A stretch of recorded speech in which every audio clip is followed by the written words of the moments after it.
Puji Tuhan, kembali kita membaca firman Tuhan dari kitab Nehemia 4 ayat 1 sampai 23. Demikian firman Tuhan.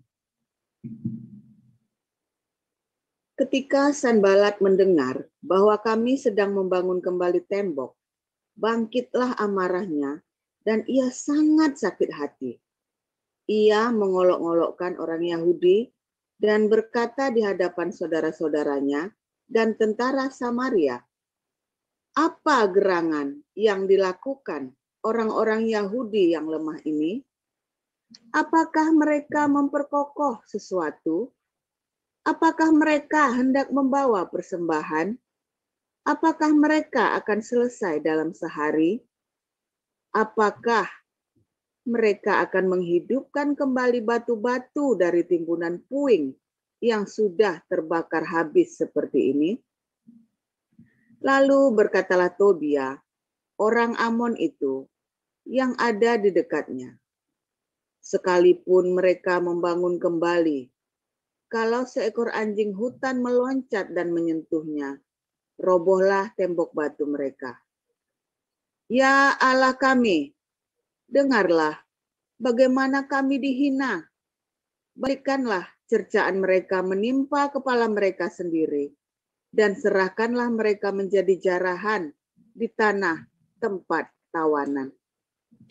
Jangan kau tutupi kesalahan mereka, dan dosa mereka jangan kau hapus dari hadapanmu, karena mereka menyakiti hatimu dengan sikap mereka terhadap orang-orang yang sedang membangun. Tetapi kami terus membangun tembok sampai setengah tinggi, dan sampai ujung-ujungnya bertemu, karena seluruh bangsa bekerja dengan segenap hati. Ketika Sanbalat dan Tobia serta orang Arab dan orang Amon dan orang Asdod mendengar bahwa pekerjaan perbaikan tembok Yerusalem maju dan bahwa lubang-lubang tembok mulai tertutup, maka sangat marahlah mereka. Mereka semua mengadakan persepakatan bersama untuk memerangi Yerusalem dan mengadakan kekacauan di sana. Tetapi kami berdoa kepada Allah kami dan mengadakan penjagaan terhadap mereka siang dan malam karena sikap mereka. Berkatalah orang Yehuda, kekuatan para pengangkat sudah merosot dan puing masih sangat banyak.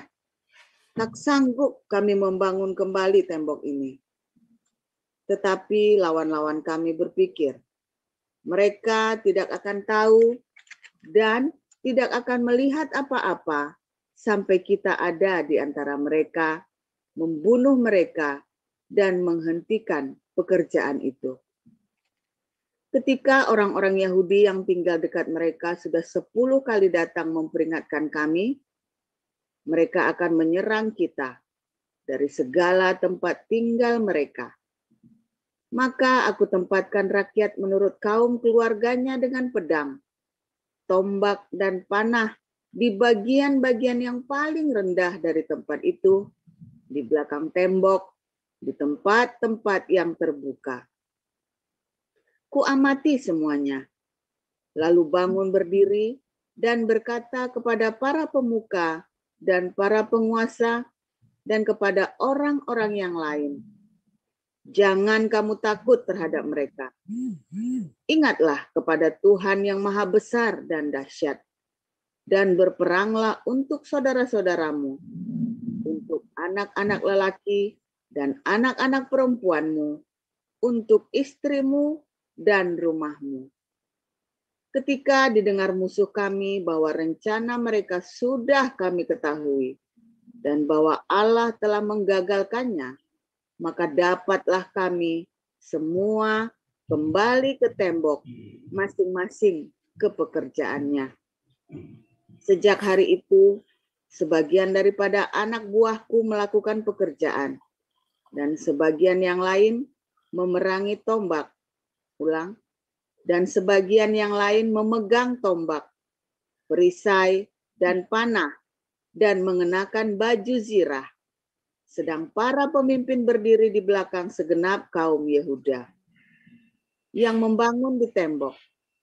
Orang-orang yang memikul dan mengangkut melakukan pekerjaannya dengan satu tangan, dan dengan tangan yang lain mereka memegang senjata. Setiap orang yang membangun bekerja dengan berikatkan pedang pada pinggangnya. Dan di sampingku berdiri peniup sangkakala. Berkatalah aku kepada para pemuka dan para penguasa dan kepada orang-orang yang lain, pekerjaan ini besar dan luas, dan kita terpencar pada tembok yang satu jauh daripada yang lain. Dan kalau kamu mendengar bunyi sangkakala di suatu tempat, berkumpullah ke sana mendapatkan kami. Allah kita akan berperang bagi kita. Demikianlah kami melakukan pekerjaan itu, sedang sebagian daripada orang-orang memegang tombak dari merekahnya fajar sampai terbitnya bintang-bintang. Pada waktu itu juga aku berikan perintah kepada rakyat.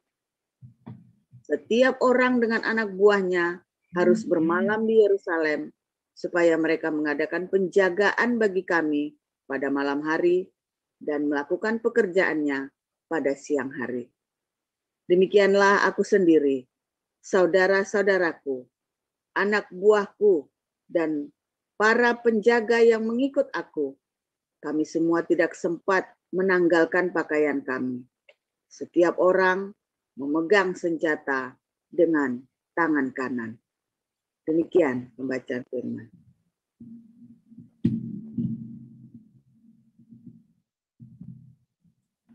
Baik, saya lanjutkan pembacaan firman berikutnya. Lalu aku melihat langit yang baru dan bumi yang baru, sebab langit yang pertama dan bumi yang pertama tidak berlalu, dan laut pun tidak ada lagi. Dan aku melihat kota yang kudus, Yerusalem yang baru, turun dari surga, dari Allah, yang berhias bagaikan pengantin perempuan yang berdandan untuk suaminya. Lalu aku mendengar suara yang nyaring dari tahta itu berkata, lihatlah, kemah Allah ada di tengah-tengah manusia dan ia akan diam bersama-sama dengan mereka. Mereka akan menjadi umatnya dan ia akan menjadi Allah mereka. Dan ia akan menghapus segala air mata dari mata mereka dan maut tidak akan ada lagi perkabungan atau ratap tangis atau duka cita, sebab segala sesuatu yang lama itu telah berlalu. Ia yang duduk di atas tahta itu berkata, lihatlah, aku menjadikan segala sesuatu baru, dan firman-Nya, tuliskanlah, karena segala perkataan ini adalah tepat dan benar. Firman-Nya lagi kepadaku, semuanya telah terjadi. Aku adalah Alfa dan Omega, yang awal dan yang akhir. Orang yang haus akan kuberi minum dengan cuma-cuma dari mata air kehidupan. Barang siapa menang, ia akan memperoleh semuanya ini, dan aku akan menjadi Allahnya, dan ia akan menjadi anakku. Tetapi orang-orang penakut, orang-orang yang tidak percaya, orang-orang keji, orang-orang pembunuh, orang-orang sundal, tukang-tukang sihir, penyembah-penyembah berhala, dan semua pendusta, mereka akan mendapat bagian mereka di dalam lautan yang menyala-nyala oleh api dan belerang. Inilah kematian yang kedua. Maka datanglah seorang dari ketujuh malaikat yang memegang ketujuh cawan, yang penuh dengan ketujuh malapetaka terakhir itu. Lalu ia berkata kepadaku, katanya, marilah ke sini, aku akan menunjukkan kepadamu pengantin perempuan, mempelai anak domba.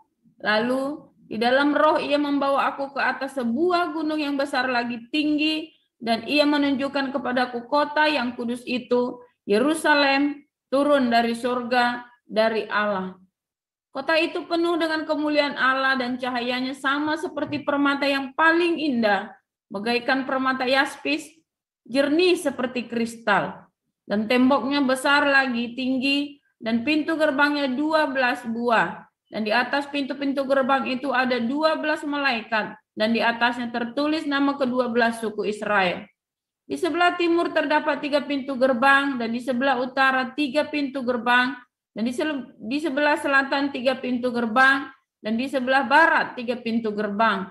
Dan tembok kota itu mempunyai 12 batu dasar, dan di atasnya tertulis ke-12 nama ke-12 rasul anak domba itu. Dan ia yang berkata-kata dengan aku mempunyai suatu tongkat pengukur dari emas untuk mengukur kota itu serta pintu-pintu gerbangnya dan temboknya. Kota itu bentuknya 4 persegi, panjangnya sama dengan lebarnya. Dan ia mengukur kota itu dengan tongkat itu 12.000 stadia, panjangnya dan lebarnya dan tingginya sama.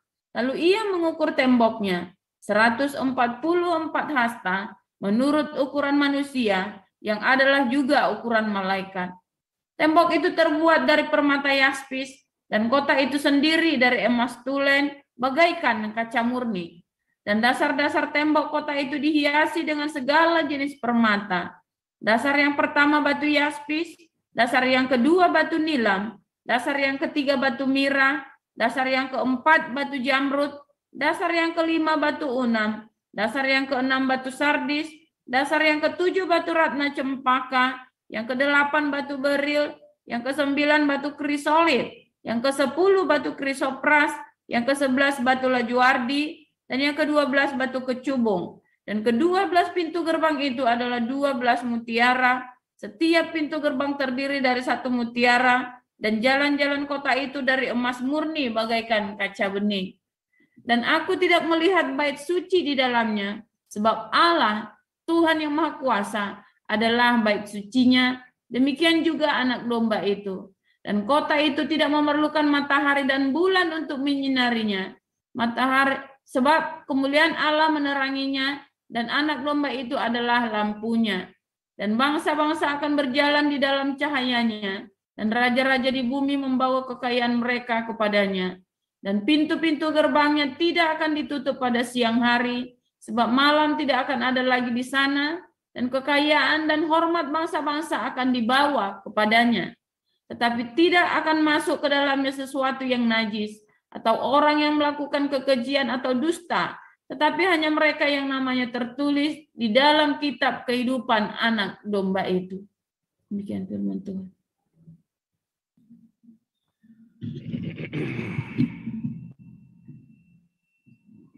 Haleluya, luar biasa.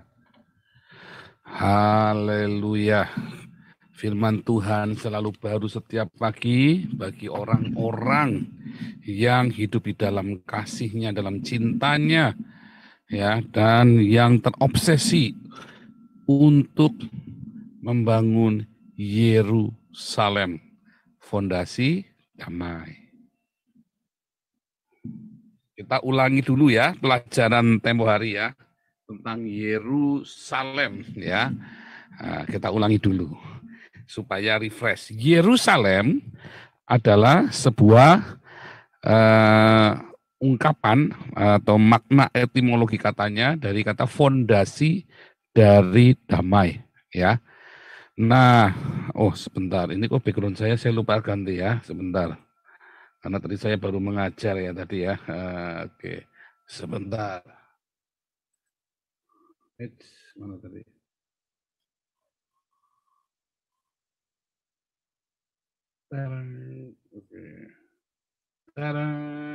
Oke, bagus ya. Yerusalem, etimologi katanya artinya fondasi damai ya.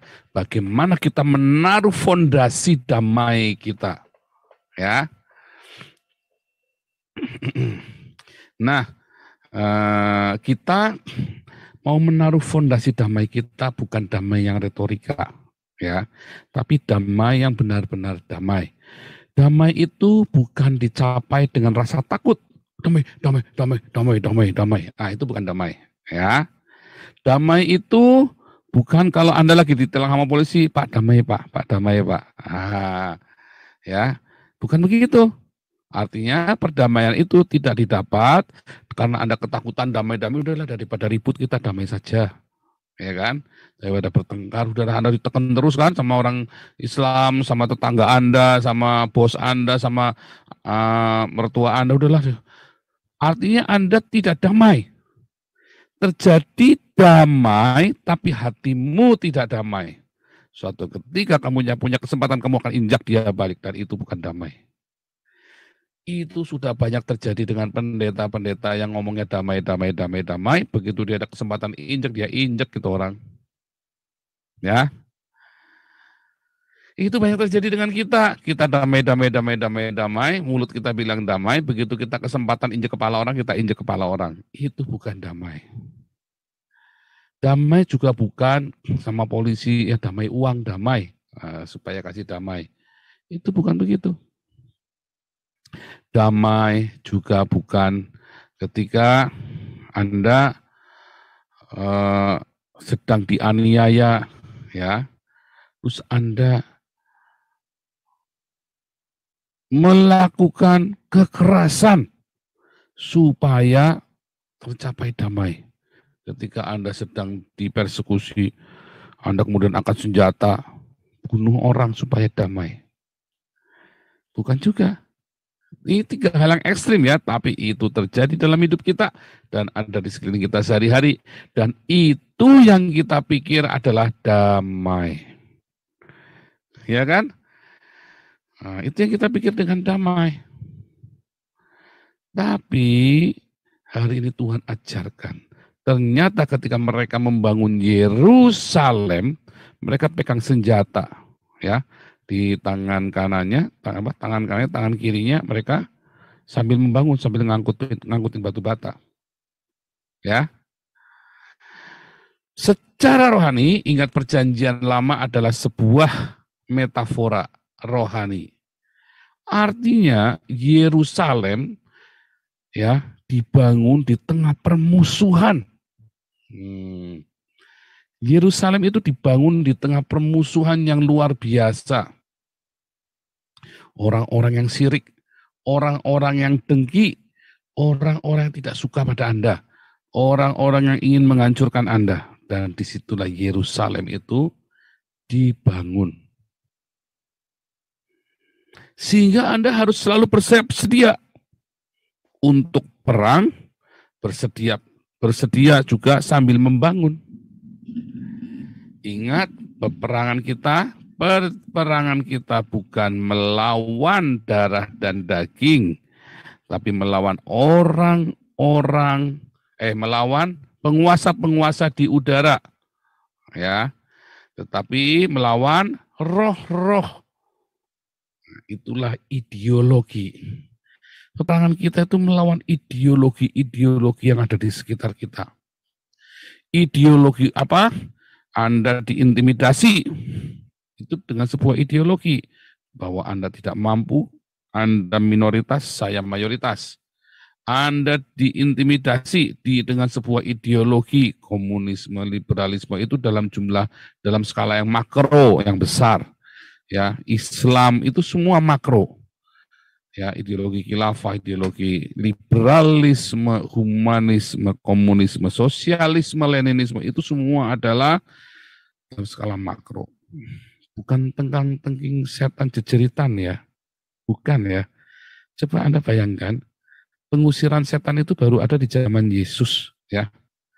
Jadi sebelum zaman Yesus, orang tidak kepikir kerasukan setan. Pengetahuan ya, ilmu pengetahuan zaman Yesus mendefinisikan kerasukan setan. Sebelum zaman Yesus bukan. Ya, nggak ada yang namanya pengusiran setan itu nggak ada. Di zaman hari ini, hal yang seperti itu kita sebut dengan kelainan jiwa atau mental disorder. Ya, waduh, Anda diajari yang aneh-aneh ya. Tapi saya ajari Anda untuk realistis ya, imanmu itu ya. Mentality disorder, Hitler itu mentality disorder. Ya. Habib Rizik itu mentality disorder. Ya. Para nabi itu mentality disorder. Buktinya apa? Yesus disebut orang gila. Yeremia banyak semua para nabi disebut orang gila. Muhammad pun disebut orang gila kan? Penyair kesurupan, ya. Loh, itu ada di Al-Quran ya. Muhammad dibilangin orang Quraisy itu penyair kesurupan. Bukan menghina. Saya cuma membacakan yang ada di Quran. Pagi-pagi kita nggak gubrak-gubrak ya. Pagi-pagi. Cuman itulah faktanya. Di zaman itu namanya kerasukan, ada jin-jin mitologi ya. Hari ini udah nggak ada. Ya, hari ini pemikiran itu sudah beralih ke mental disorder, kecuali kalau Anda yang masih hidup dalam agama, klinik-klinik. Ya, Anda terpengaruh, makanya pikiran Anda nggak maju. Nah, itulah dalam skala besar ideologi-ideologi. Orang-orang yang tiba-tiba mencetuskan ideologi itu dan berambisi, terobsesi dengan ideologi itu. Agama itu ada sebuah ideologi, ya. Makanya di zamannya Perjanjian Lama, Anda kalau beda agama bisa bunuh-bunuhan, karena itu adalah sebuah ideologi. Ya, Anda kalau menyembah Allah lain, mau di negara mana, di bangsa manapun, Anda menyembah Allah yang bukan bangsa itu, Anda adalah pengkhianat. Orang Moab menyembah Allahnya orang Aram, itu pengkhianat. Orang Israel menyembah Allahnya Moab, itu pengkhianat. Pengkhianat ideologi. Ya. Nah, hari ini ya kita mau tarik dalam skala kehidupan kita sehari-hari tentang ideologi ini. Ya, tentang perang roh ini. Ternyata itu adalah sebuah peperangan di dalam mindset kita. Jadi damai itu pertama kali ada di mindset kita. Ya, paradigma. Pertama kali nyangkut itu di situ dulu.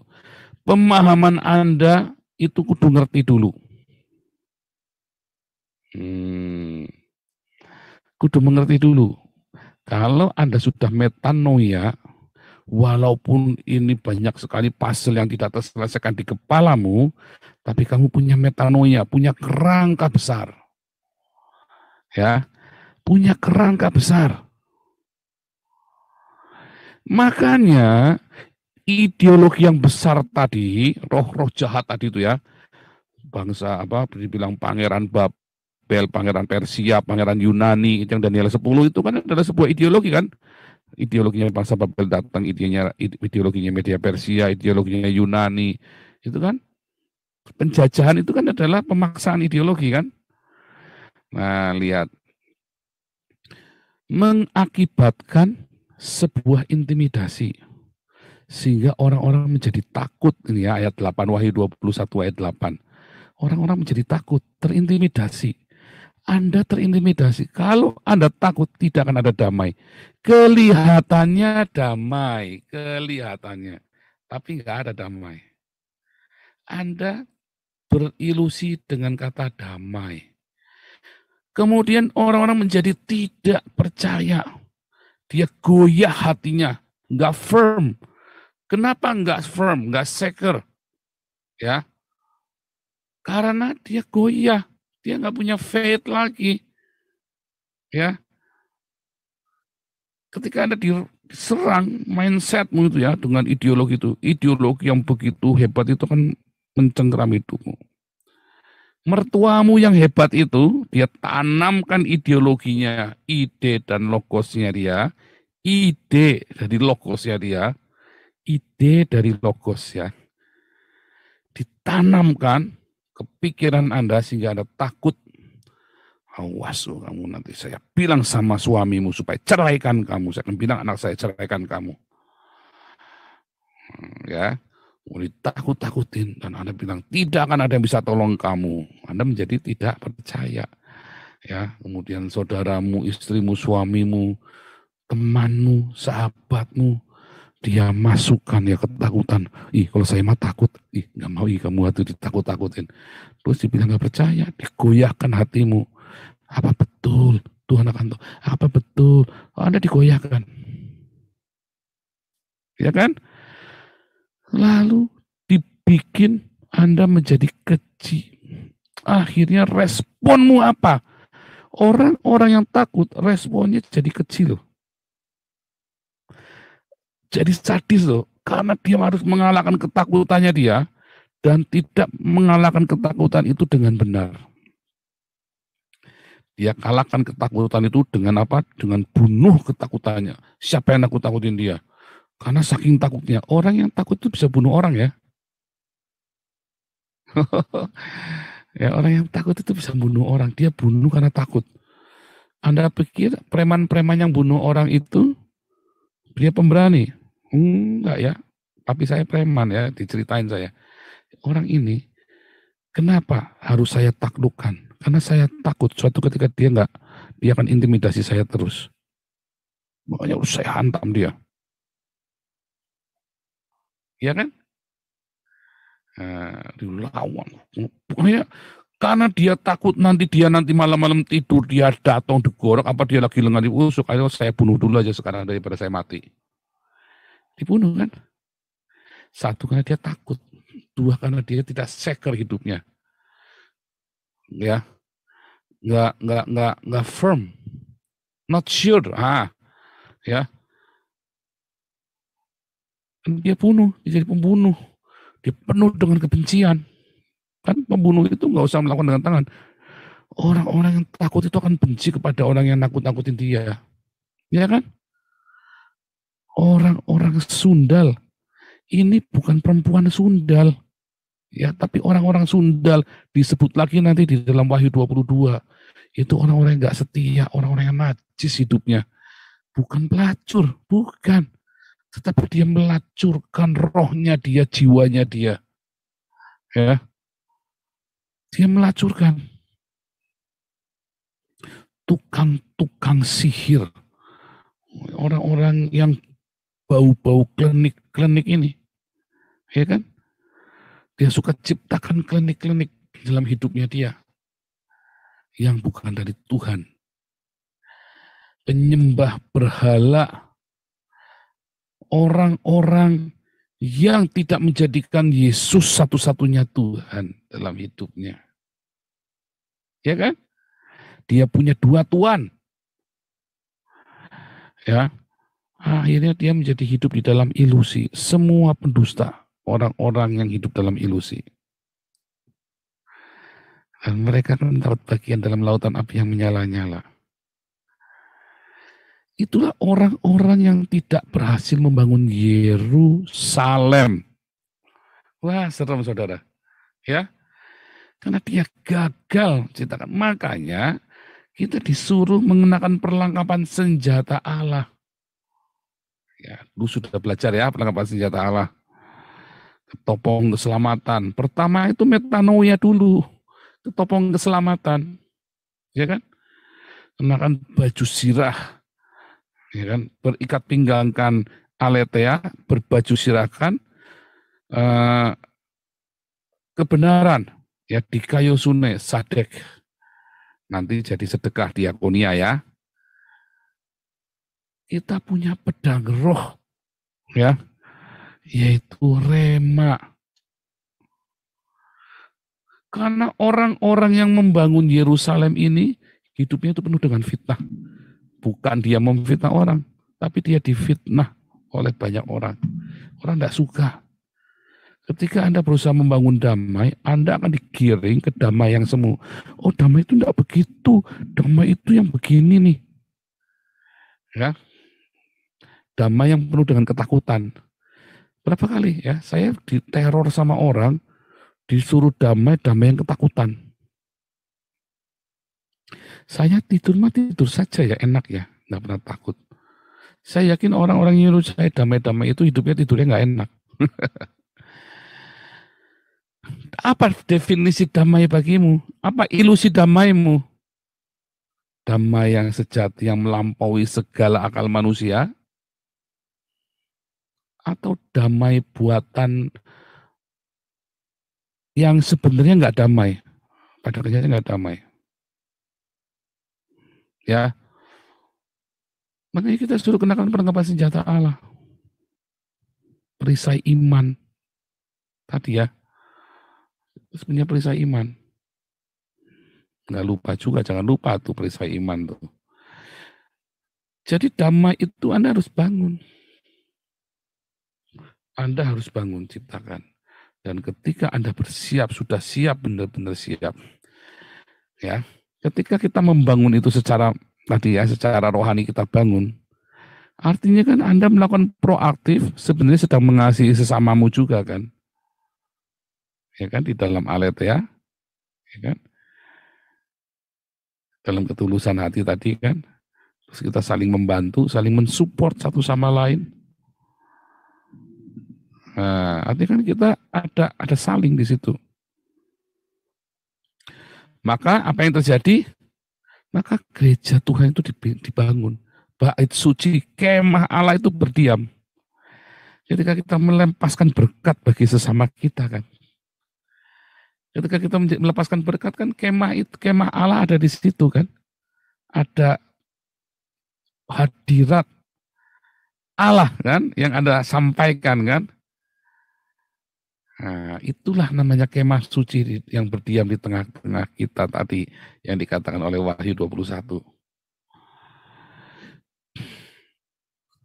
Makanya doanya kan kerajaanmu datanglah, kehendakmu jadilah. Memang kita disuruh terus kita tularkan kerajaan Allah itu datang. Tolak ketakutan. Jangan takut. Bukan berarti kalau Anda tidak takut kepada mertuamu, terus Anda maki-maki mertuamu. Enggak. Ya, beda. Bukan berarti kalau Anda tidak takut kepada suamimu, Anda maki-maki suamimu. Bukan. Tapi ketika orang tuamu, mertuamu berkata, nanti saya suruh anakmu, anak saya ceraikan kamu. Bilang, iya ibu, iya mama, iya mertua, biar Tuhan Yesus yang tolong saya. Ya kan? Biar Tuhan Yesus yang ampuni saya. Kalau mama tidak mau ngampuni saya. Ya. Biar Tuhan Yesus yang ampuni saya kalau mama tidak mau ngampuni saya. Kan enak kan? Nggak usah takut. Ya. Jangan takut difitnah. Jangan takut dikerjain. Tenang saja. Lurus lempeng saja dengan aletheia dan tunjukkan berkat. Hadirkan Yehova Syama. Tetap percaya. Ya kan? Waduh, itu kalau Anda melewati itu damai sejahtera yang melampaui segala akal itu ada di sini. Dari metanoia itu turun ke hati. Masuk dalam rohmu. Puzzle-nya masih rumit di kepala. Tapi damai itu menguasai hidupmu dengan luar biasa sekali. Terus ditanya, emang masalahnya sudah selesai? Masih, tambah banyak. Loh kok asik? Asik aja. Apakah saya nggak punya masalah? Banyak. Kok nggak pusing? Enggak, biasa aja. Karena masalah itu ya selalu ada. Tetapi bukan masalah itu ya masalah. Ya masalah ya masalah. Tetapi masalah itu tidak mempengaruhi damai. Gitu.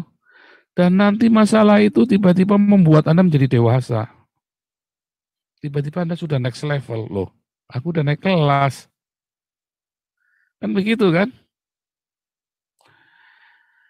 Ngalamin saya, sudah ngalamin. Ya kan? Kita berusaha membangun damai, doanya saya tiap hari ya sama keluarga. Tuhan berikan damai sejahtera yang melampaui segala akal. Wah, tiap hari mau digeber terus sama masalah, saudara. Digeber sama masalah, dari fitnahan, dari ya sisa-sisa masalah lama. Wah, tiap hari saudara selama setahun saya digeber tuh ya. Kita diam, damai sejahtera yang melampaui segala akal menguasai kami Tuhan. Wah, tiap kali itu, wah, kadang-kadang sampai meledak ya. Kadang-kadang meledak juga saya ya. Nah, kalau meledak bagaimana? Jangan diempet, mati kamu nah. Saya dulu ikut multi level marketing ya, belajar ngelihat ini ya. Kenapa? Anda amatinya, orang-orang multi level marketing itu yang jago-jago ya, yang jualan-jualan kesehatan itu loh, obat-obat kesehatan. Malah pada mati muda ya. Kenapa? Karena dia waktu jualan kan harga jualannya mahal. Ada yang misui dia, ada yang mengkhianati, ada yang bawa kabur duit, yang makan hati. Tapi kan dia harus tetap tersenyum kan. Harus tetap tersenyum kan. Apalagi kalau dia sudah levelnya diamond kan. Wah, harus tetap tersenyum kalau udah diamond itu kan, diamond itu kan. Apalagi kalau sudah emerald, wah harus nggak boleh marah dia. Akhirnya mati muda. Kebanyakan obat, lagi stres makan obat lagi kan, stres makan obat lagi, kena cancer akhirnya. Oh, ini bisa menyembuhkan cancer, ini sembuh cancer itu, tapi dia kena cancer apa? Kena cancer hati biasanya apa? Makan hati itu loh. Damainya dibuat-buat soalnya.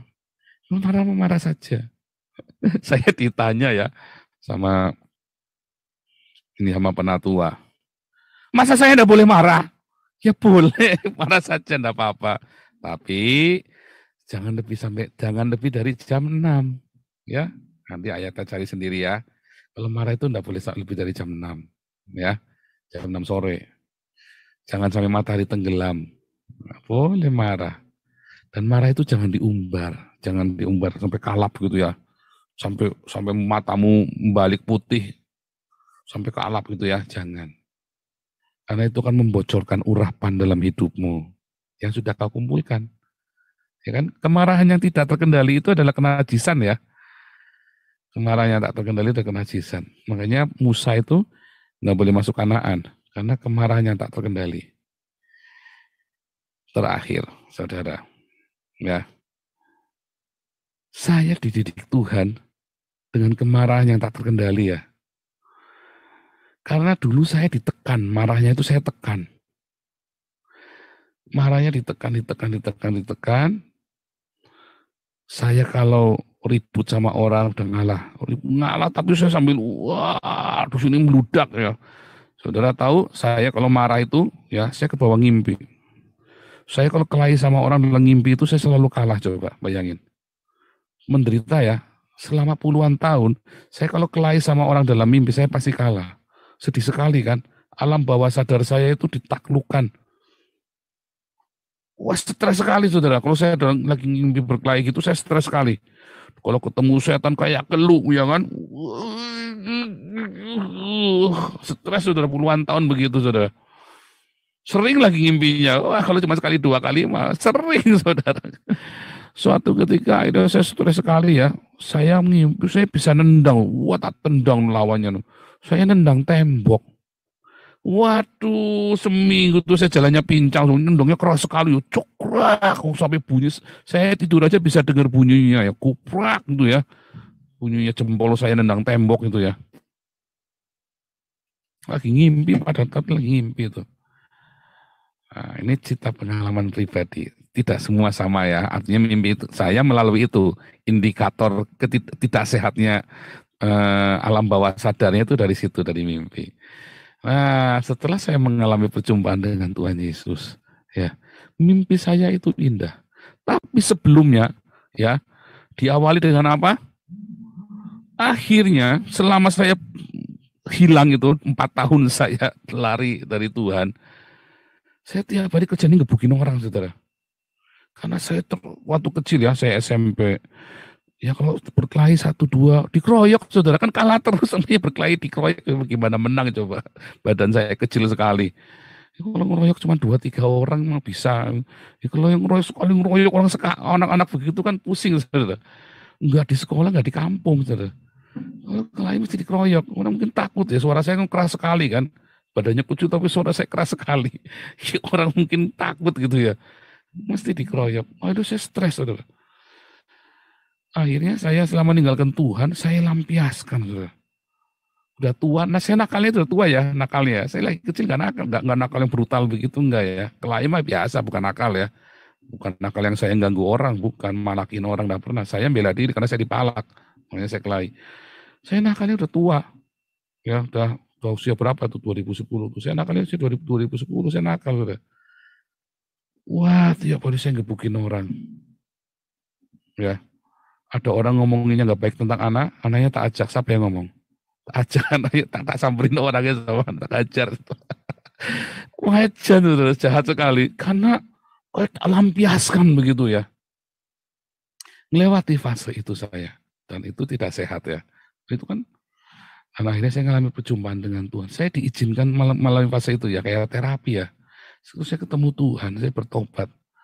Ya, saya mengalami perjumpaan dengan Tuhan itu, disembuhkan hati saya, makin tenang. Saya ngimpinya baik.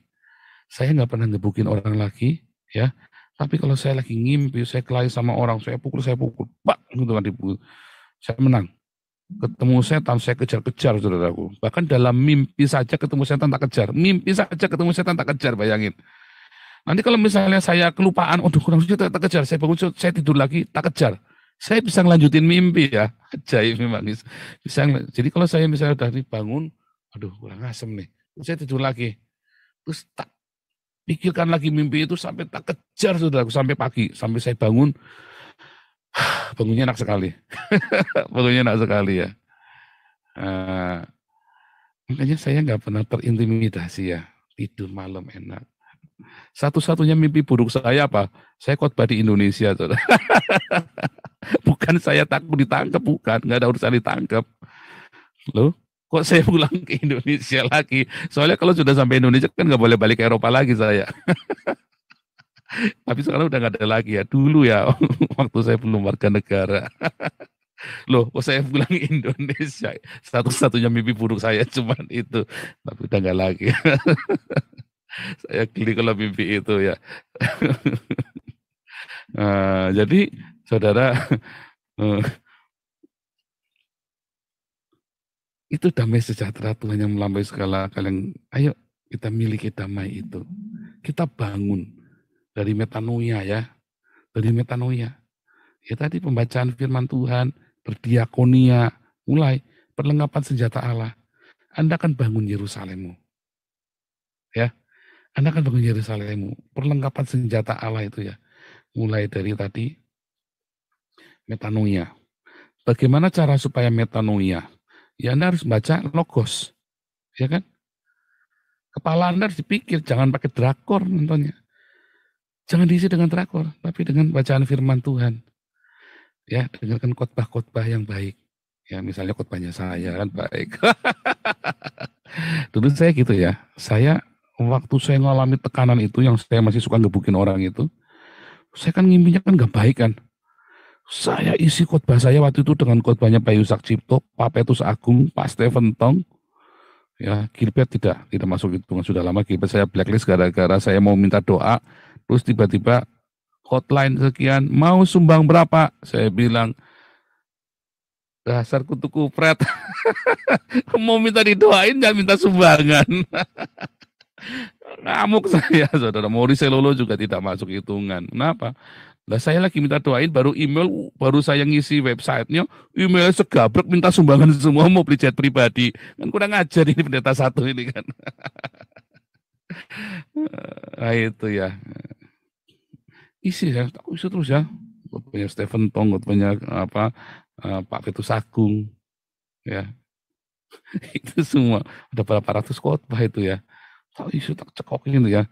Nah, sama Romeo Sartian ya. Saya suka dengan rabbinik ya, makanya saya terobsesi ya, terobsesi dengan pengajaran rabbinik, bukan terobsesi sorry, terinspirasi oleh Romeo Sartian almarhum ini, in memoriam ya. Beliau jago bener ya, selain ini ya Yusuf Roni ya yang saya kenal jago itu ya, yang kenal kalau khotbah itu dia bisa dalam dari tradisi rabbinik itu. Yusuf Roni sama Romeo Sartian ini. Tak isi terus saudara. Saya pun isi kepala saya dengan firman Tuhan terus. Saya baca firman Tuhan, saya isi. Nah, gitu ya, Anda juga begitu. Anda sekarang yang lagi terpuruk, coba deh ikutin. Ya, metanoia. Ya, perisai iman. Ya kan? Tapi kan iman timbul dari logos ditambah diakonia tadi. Hati yang tulus, aletheia, ikat pinggang kebenaran, baju sirah, dikayosune, sedekah. Ya, sedekah dikayosune atau diakonia. Dimulai dengan itu sehingga Anda punya iman. Dia kan sehingga punya perisai iman. Kemudian Anda punya rema. Yerusalemmu dibangun. Dan belum selesai itu Yerusalem itu sempurna. Dia akan turun dari surga. Anugerah. Damai sejahtera yang melampaui segala akal. Enak saudara. Damai sejahtera. Kalau Anda punya damai sejahtera yang melampaui segala akal itu Anda boleh difitnah, boleh apa kayak saya cengengesan terus. Ya kan? Oke, happy. Karena sebentar fitnah. Berarti celing rezeki datang. Kan begitu kan. Enak kan, udah otomatis kepalanya fitnah, hore, cering. Rezeki datang.